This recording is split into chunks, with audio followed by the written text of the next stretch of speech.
Hello, friends. I've had laryngitis for 2 weeks, but I finally have most of my voice back, so here we are. A few weeks ago, I did quite a bit of foam carving, so in honor of foam carving and the holidays, we're gonna journey back to the 90s for my first experience carving foam. This animation also marks the 4th appearance of the Chaos Fairy on our channel. She's become a regular. I should draw her. For sure, we need a Thai version. In college, I worked for several different scene shops and for Disneyland Entertainment Art. I mainly built and painted sets for theater, infomercials, and events. In the scene shops, Christmas was a big deal, usually starting in July.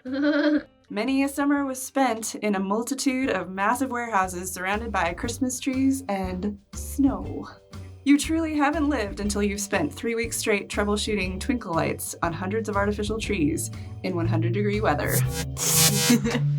A staple of this festive time was building the Santa displays for the local malls. I loved every minute of it. I adored Christmas in July. I adored the weirdness of decorating snow-covered mountains in the extreme California heat. I even loved carving giant styrofoam toys with a chainsaw. And let me tell you, if I was gonna hate something, it would have been that.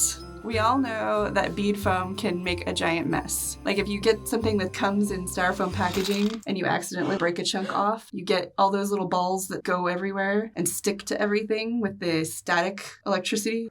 Yeah, Rachel said it's hard. Let's give it a go.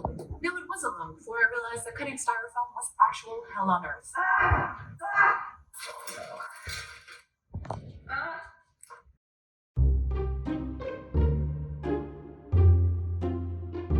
So imagine if you were carving styrofoam in giant blocks with a chainsaw. It looked like it was snowing.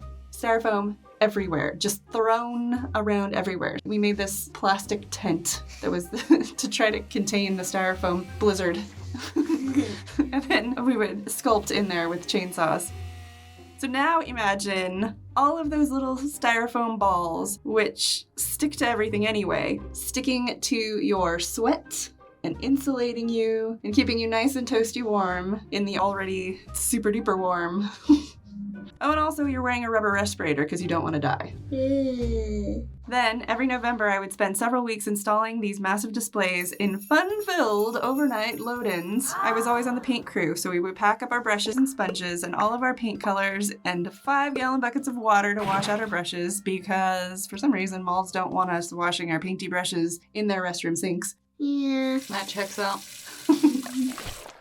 On one such overnight load-in, we had parked our truck on the opposite side of the mall from where the main Santa display was located because part of the crew was loading in other decor at the other end of the mall. I was working on touching up the main display, so I grabbed the massive box of paint and started to carry it across the mall to the other Santa display. And halfway there, I suddenly felt this mysterious, slimy wet sensation travel from my chest and then down my leg. And I looked down and realized that one of the paint containers in this cardboard box that I was carrying had basically exploded. I'm not sure how it happened. It probably happened while we were driving in the back of the truck, but it just hadn't started leaking through. The cardboard gave up right in the middle of the mall, as I'm the farthest away from either of the crews working with me. So there I was in the middle of the mall's marble floors, standing in a quickly expanding puddle covered in paint. And I couldn't decide, do I set the box down and just let it ooze all over the floor? Do I try to walk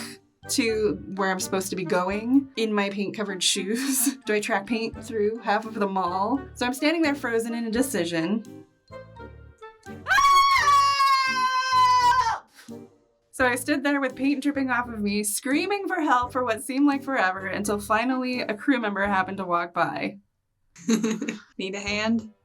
Yes. So towels were retrieved, the mess was cleaned up. My shirt, pants, and shoes never recovered, but the mall floor cleaned up just fine.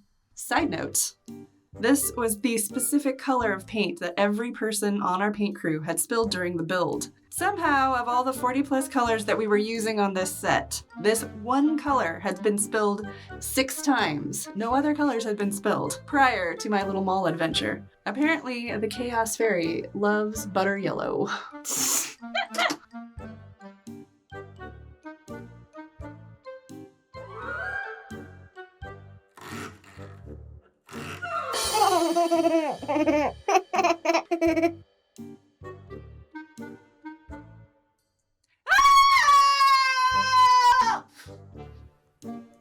Freak out daddy. Oops. That was acting.